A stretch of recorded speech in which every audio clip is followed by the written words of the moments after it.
Less stress, more time, more money.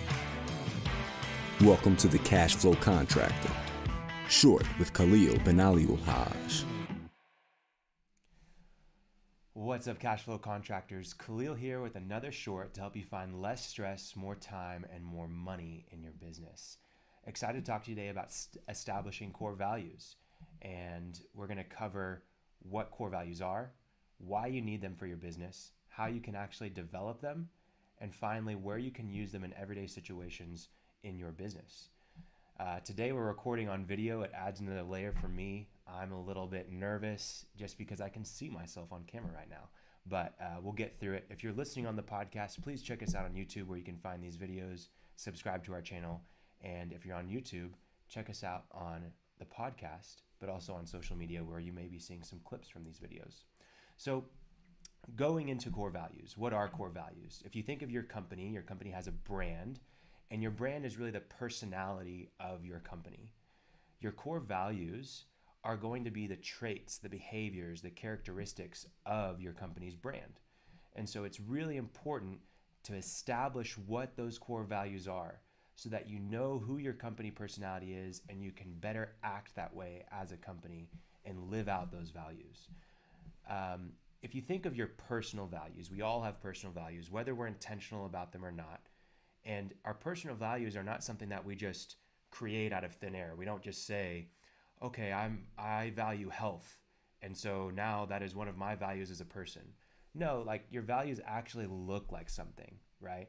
If I say that one of my values is health, and then I'm drinking 5 sodas a day and watching TV 3 hours a day and eating pizza every night, I'm probably not valuing health in my life. And so if you want to know what your personal values are, you want to look at where you spend your time, your money, and what you pay attention to. Those are the things that are going to really shape your values as a person. And it's no different than for a company. As you're trying to shape your core values for your company and establish those, you really need to look at a couple of things. You need to look at where you spend resources, how you really act, your behaviors as a company, inside of your team culture.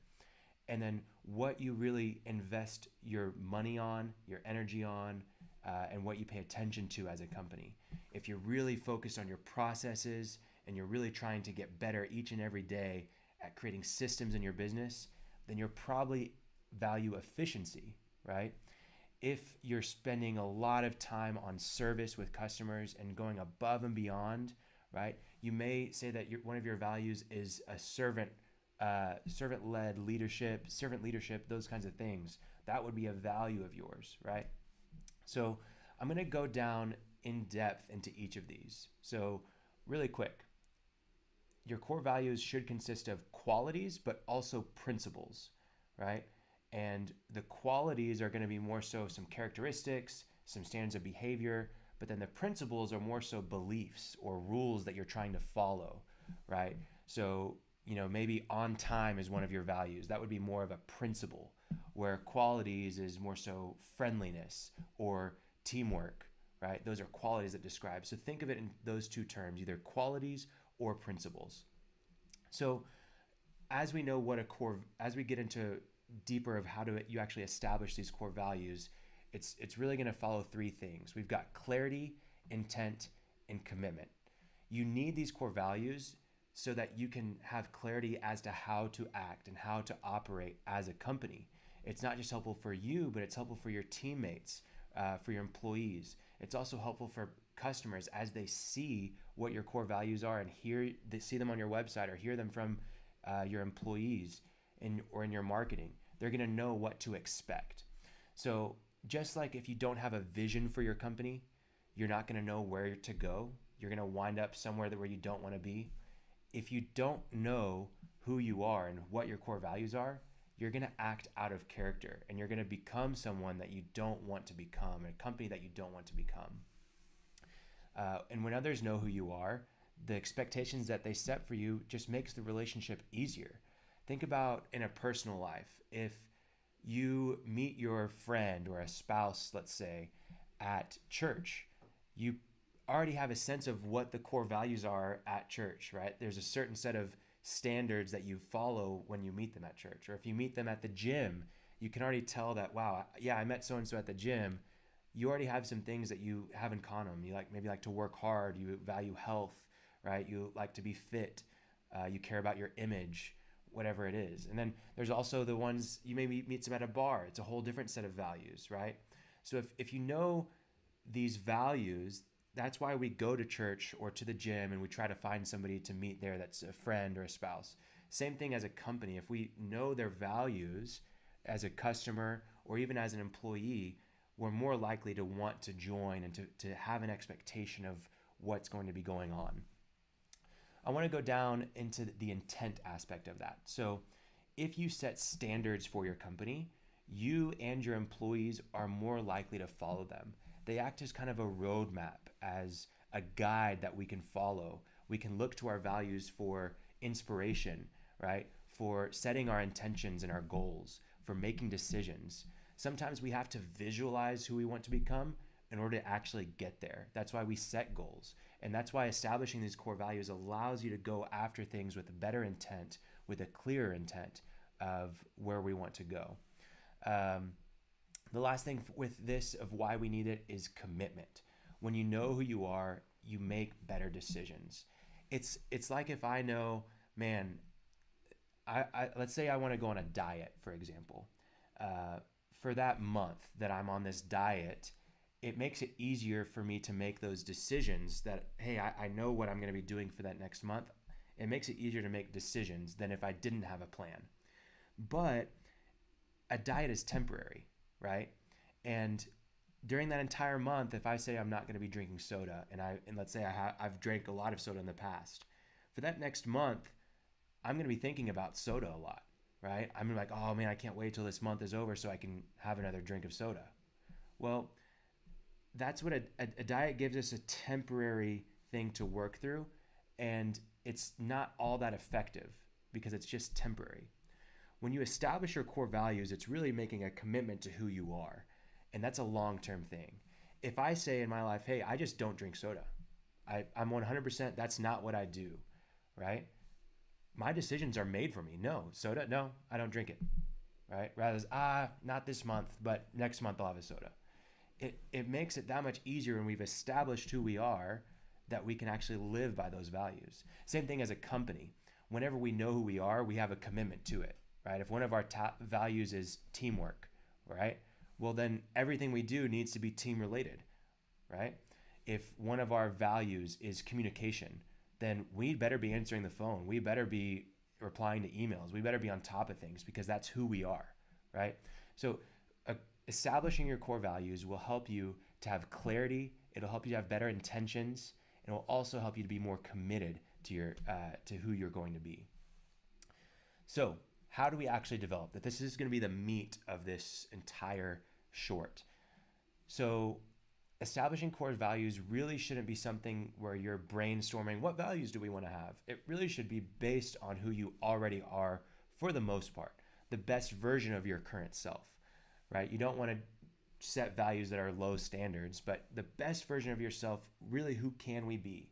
Maybe there is a stretch value that you have that is, man, I really want us to grow in this direction. And so you set the value there and you don't feel like you're currently there, but you have something that you can be working towards.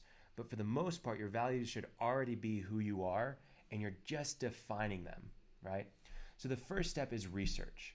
And this is the most important, the most lengthy aspect of this. And this takes time. When we help companies develop their core values, it takes a long time because we really have to get down to the heart of things and really understand, not just from their perspective, but from everyone's perspective, who they really are. So the first step of that research is self-evaluate. Just yourself as the owner or maybe partners of the company, self-evaluate yourselves to really understand who you are. Where do you spend your time? How do you spend your resources, and where do you spend those resources? What do you consider to be most important to you as a business owner? How do you make decisions? What guides you? Are you going to go and look at the numbers? Are you going off your gut feelings? What is it that guides your decision making? And what do you try to avoid? Maybe you used to work somewhere else and you left because of a certain reason. Why did you leave? Understand the the values that cause you to leave that place. What do you try to avoid? But do that just for yourselves as partners or as a business owner. It's really going to help you guys to understand the direction that you want to be going. It's going to almost flesh out your vision and the culture that you want to build at your company. As you go on to the next step, you want to evaluate your company. What really makes you guys unique? What makes your company different from everybody else in the competitive landscape or in your geographic area? What is the personality, the brand of your company? When people think of your brand, what comes to mind, right? What do you want to come to mind also? What is something that you do really, really well? Maybe it's your processes. Maybe it's your service. Maybe it's the way that you communicate. Maybe it's just your marketing in general is really good. Maybe you have a great message or a why.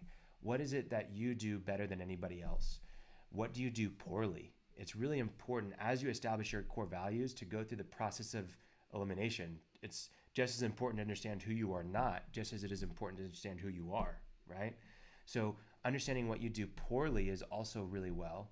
And then go through what would you never do as a company? What's something that we would never cheat a customer, right? Or we would never lie. What are some of those things that you would never do? It's going to help you understand as a company who you are by process of elimination.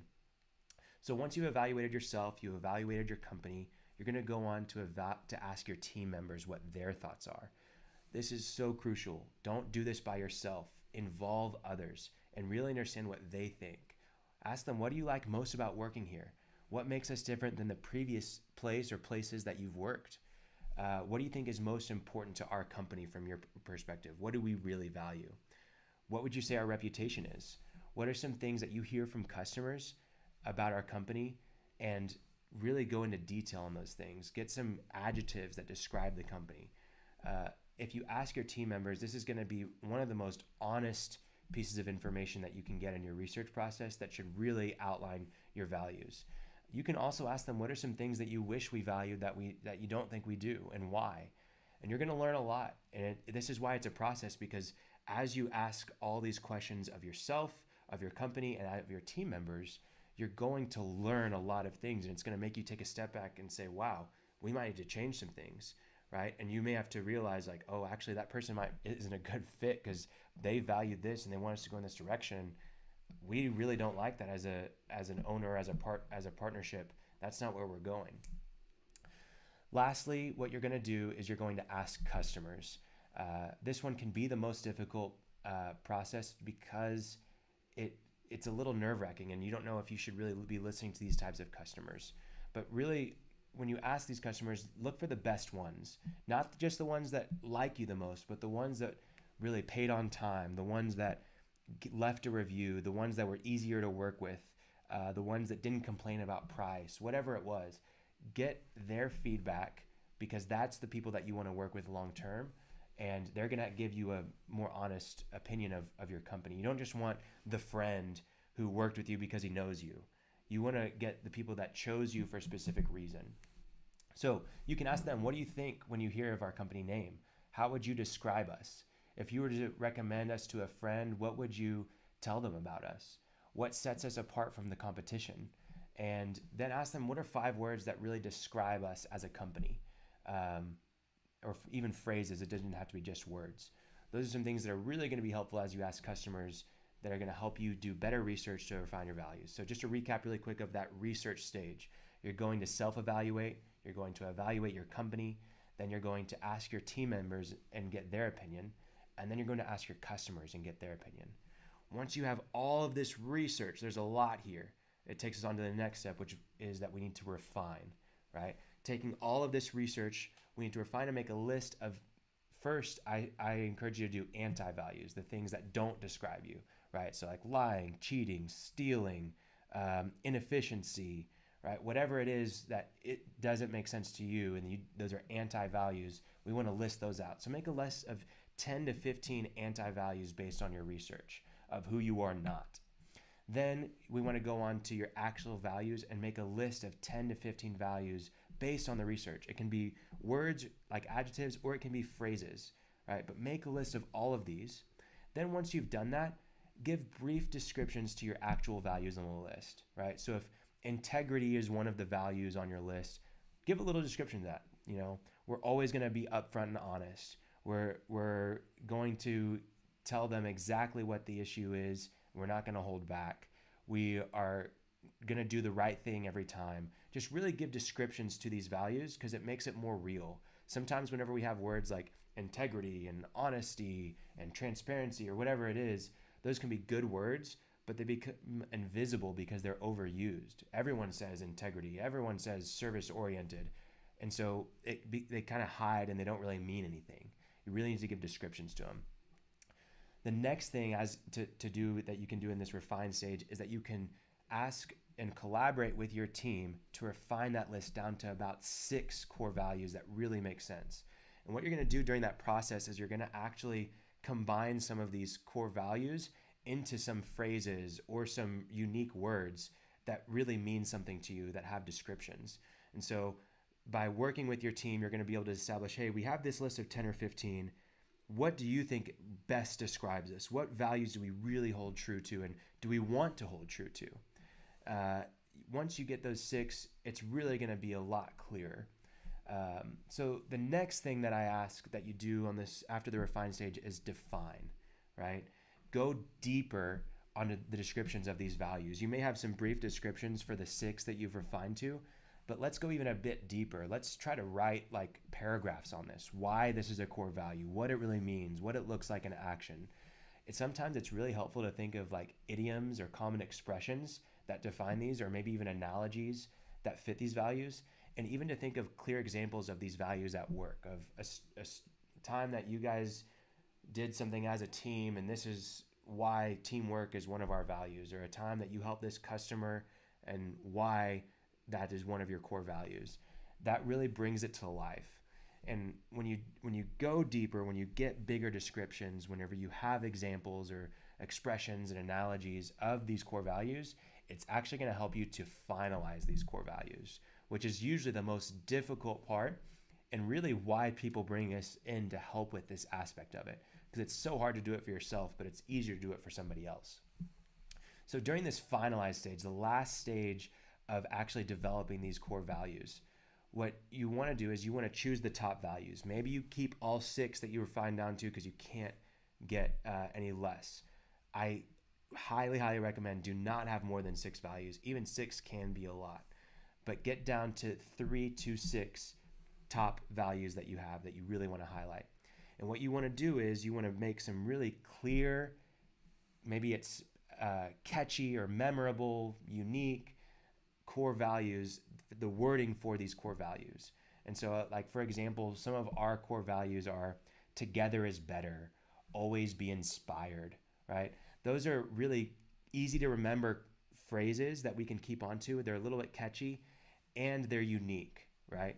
They help us to memorize them as a team. They help us to stand out, but they're also concise and clear. You understand what that means when I say together is better.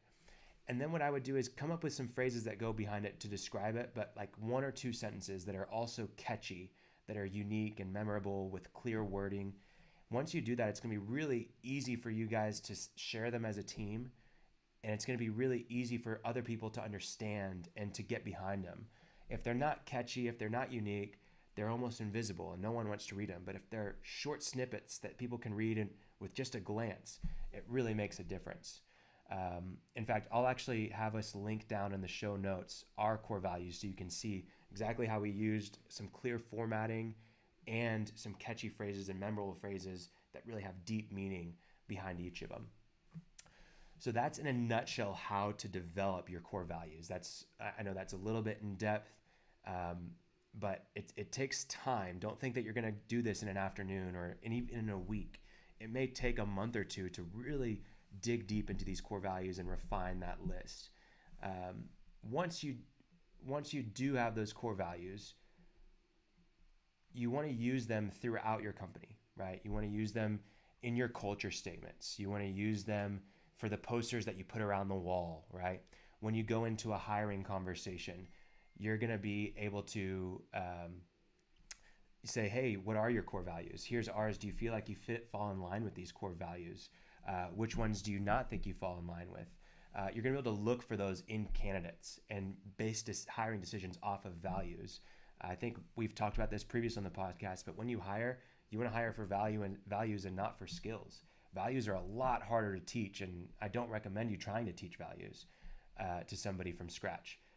But skills, you can teach people. And if you have people that have the right values for your company, the skills will come if they're not already there.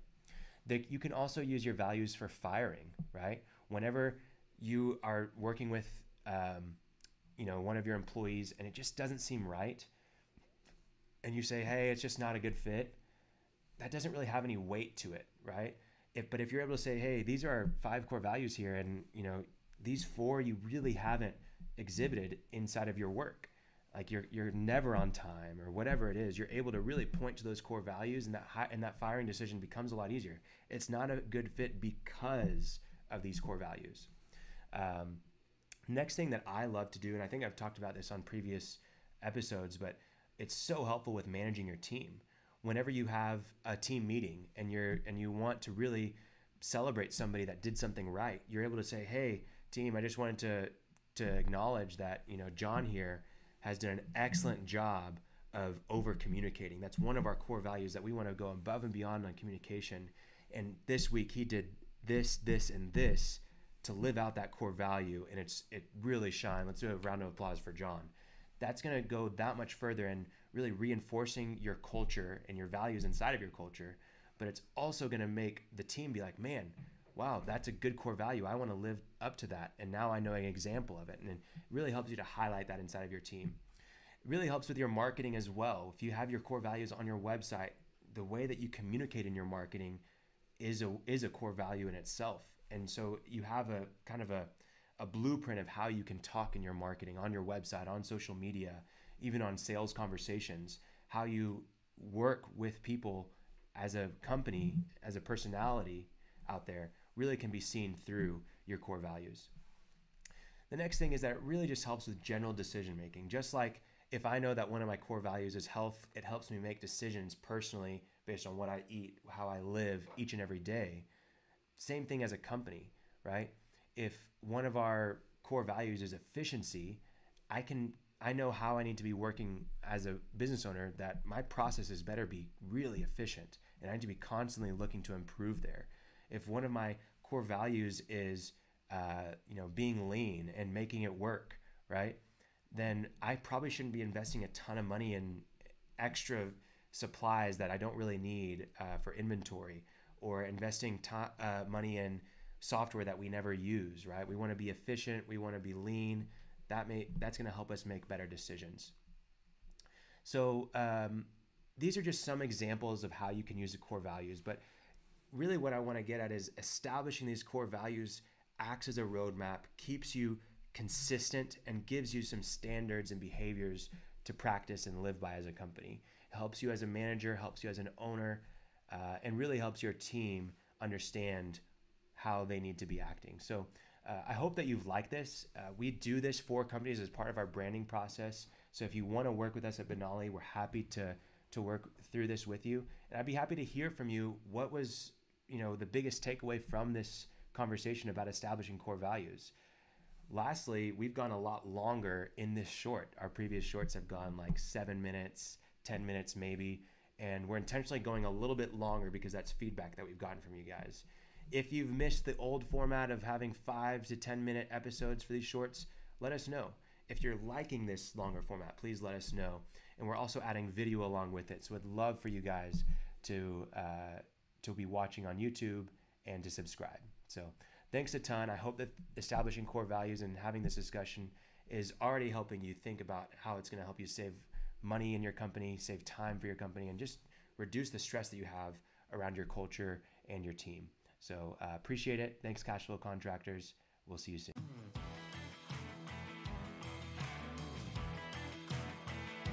Thanks for listening to The Cashflow Contractor. Check out our website in the show notes or visit thecashflowcontractor.com.